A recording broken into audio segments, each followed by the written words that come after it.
6. And, you know, we ump them. Amazing they survived that. And I think through the 80s and 90s, it grew to about, what was the highest number you had, 20-some? Leah? 45. Oh, I'm sorry, 45. 45 teams. So again, I was proven wrong in ministry. And wouldn't be the first time, wouldn't be the last time. So, you know, Jay alluded to it. He says, well, softball's working. Let's play football. And I said, football. You know, kids, teenagers, and then adults out playing football. I said, that sounds like a great idea, Haywood. All right, let's give it a try. So we did, and sure enough, the league flourished, and so many teenagers and all have come through that, and adults, and a lot of people here, I'm sure, have played in softball and football leagues. Anybody here? Okay. Yeah, a lot of folks. You know Haywood a lot of the ways I do. Sorry about that. And, you know, you say, listen, I think, you know, throughout the school year, we're not doing anything. You think anybody would like to work with the special needs class? Liberty Baptist has one. Maybe we get some kids to go over there and do Sunday school class, or there's a special needs group at Newport News. Let's take them over. I'll tell you what, let's take these special needs folks over to the YMCA once a week, and we'll teach them to swim. Great idea. I said, let me get this straight. We're going to take, special needs kids over deep water and get them, we're teaching them to swim. Yeah, man, it'll work out great. Okay? And so we did. And there were people interested in doing that. And that grew, and more teens and young adults got involved in ministry. We had a limit. We only did one of these, I think. Haywood says, here, this is a weird project, but this one family needs a new outhouse. And I said, let me get this straight, Haywood. So, yeah, sure enough, a group went over to these folks' house, and they needed a new outhouse, and the new outhouse was done, wasn't it? So, yeah, you never knew what you were going to get with Haywood.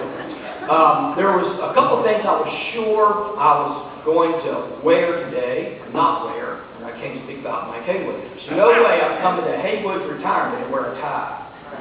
So I'm tieless. Second thing is I'm wearing brown shoes. Yeah. You got black shoes on today. 2 guys over here got brown shoes. Haywood was the best man in my wedding. Okay? I know.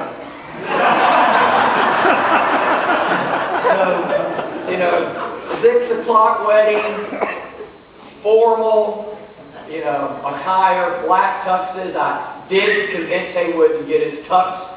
I think I drove him down there, and I probably had to pay for it. I don't know. But he got his tux, all his equipment, shows up there in the pastor's study, getting ready to go out. Haywood's got his black tux, white shirt, black tie. I look down, he's got his brown hush puppies on.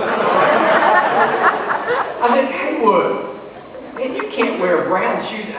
Man, he said, Haywood don't buy shoes for nobody.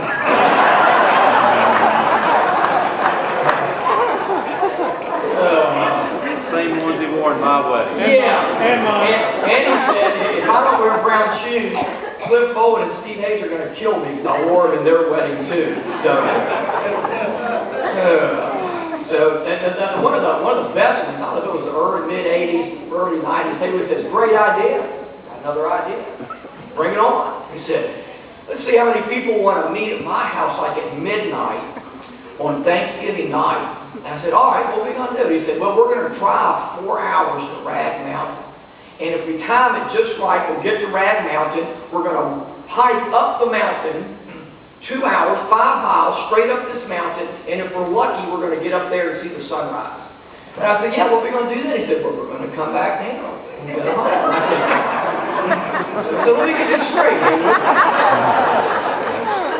You want people to show up at your house at midnight after Thanksgiving and go up and hike up a mountain. I said, yeah, let's do it. I said, all right, let's give it a try.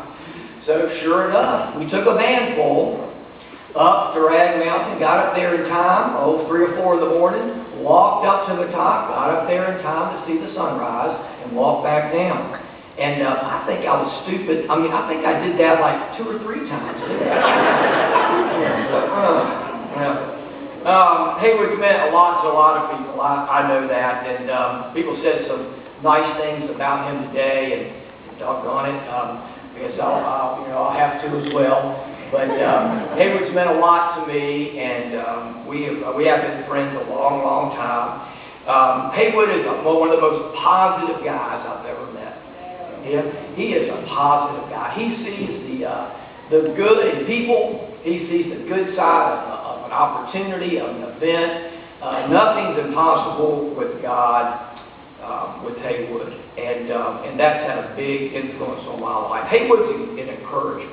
He's one of the most encouraging guys I've ever known. I mean, and I think that's what some people have said. That's what draws people to Haywood. It's how he helps mentor people. I think he's convinced if he encourages and loves enough people, and he loves them enough in Jesus' name, something's good's going to happen. And it has, hasn't it?